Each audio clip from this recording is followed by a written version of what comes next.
ক্রয় করে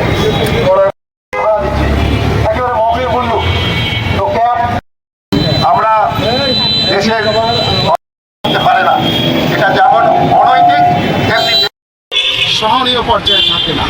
একই